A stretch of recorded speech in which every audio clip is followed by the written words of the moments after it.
সিদ্ধান্ত গ্রহণ করেছি পর্যায়ক্রমিকভাবে আমরা সবগুলো, সেটি কৃষক কার্ড হোক, সেটি ফ্যামিলি কার্ড হোক, সেটি প্রবাসী কার্ড হোক, সেটি ইমাম মুয়াজ্জিম সাহেবদেরকে যে সম্মানী দেওয়া হচ্ছে সেটির কার্ড হোক, সবকিছু আমরা ইউনিভার্সাল কার্ড নামে একটি কার্ডের ভিতরেই আমরা সবকিছু নিয়ে আসব। এই দেশের একজন নাগরিক হিসাবে, একজন রাজনৈতিক কর্মী হিসাবে, একজন নির্বাচিত প্রতিনিধি হিসাবে, জনগণের একজন নির্বাচিত প্রতিনিধি হিসাবে আমি বিশ্বাস করি আমাদের শহীদগণ এমন একটি বাংলাদেশ চেয়েছিলেন যে বাংলাদেশে ন্যায়পরায়ণতা এবং ন্যায় বিচারই হবে শেষ কথা, যে বাংলাদেশে ধনী অথবা গরিব কেউই বৈষম্যের শিকার হবেন না। এবং দৃঢ়ভাবে আমরা প্রত্যেকে বিশ্বাস করি সেই বাংলাদেশ, যে বাংলাদেশে চরমপন্থা কিংবা উগ্রবাদের কোন রকম ঠাঁই হবে না। মাননীয় স্পিকার, যে বাংলাদেশে মুক্তিযুদ্ধের চেতনার নামে কেউ মানুষের গণতান্ত্রিক অধিকার হরণ করবে না। মাননীয় স্পিকার,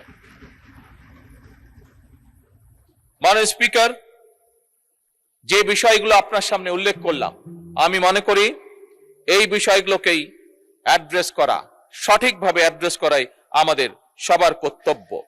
আমাদের শহীদদের প্রত্যাশিত বাংলাদেশ প্রতিষ্ঠা যদি আমরা করতে চাই, তাদের রক্তের ঋণ যদি আমরা শোধ করতে চাই, তাহলে অবশ্যই আমাদেরকে এই বিষয়গুলোকে অ্যাড্রেস করার মাধ্যমেই আমরা তাদের সেই ঋণ পরিশোধ করতে সক্ষম হব হয়তো। মাননীয় স্পিকার, বর্তমান সরকার বাংলাদেশের জনগণ দ্বারা নির্বাচিত একটি সরকার। অবশ্যই এই সরকারের লক্ষ্য একটি, জনগণ, জনগণ এবং বাংলাদেশের জনগণ। এবং সে কারণেই মাননীয় স্পিকার,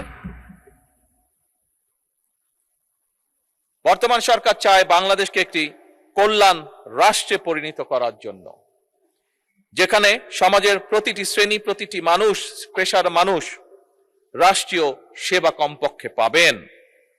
এবং এই পরিকল্পনা বাস্তবায়নের জন্যই মাননীয় স্পিকার, ইতিমধ্যেই সরকার ফ্যামিলি কার্ড, কৃষক কার্ড, স্পোর্টস কার্ড, ইমাম মুয়াজ্জিম সহ অন্যান্য ধর্মীয় গুরুদের সম্মানী দেওয়ার যে বিষয়টি আমরা উল্লেখ করেছিলাম, প্রতিশ্রুতি দিয়েছিলাম, সেই কাজগুলো মাননীয় স্পিকার আমরা শুরু করেছি।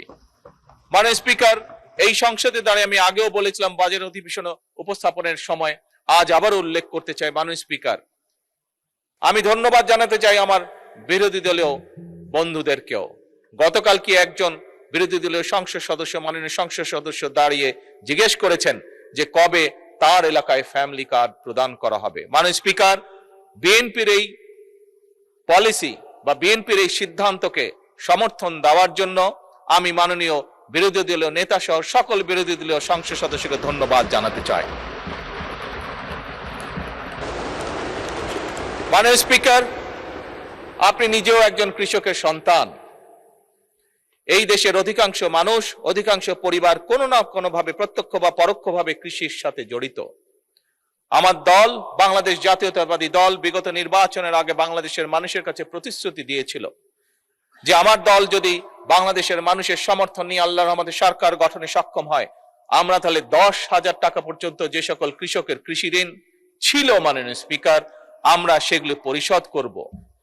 মাননীয় স্পিকার, সেগুলো সরকার থেকে পরিশোধ করবো, অর্থাৎ সেগুলো সুদ সহ ঋণ আমরা মওকুফ করে দেব। মাননীয় স্পিকার, আমরা সরকার গঠন করার সাথে সাথে প্রথম ক্যাবিনেট মিটিং এ আমরা সেই সিদ্ধান্ত নিয়েছি, যার ফলে সমগ্র বাংলাদেশে 13 লক্ষ কৃষক যাদের ঋণ 10,000 টাকা ছিল সুদ সহ সেই ঋণকে মওকুফ করে দেওয়া হয়েছে। মাননীয় স্পিকার,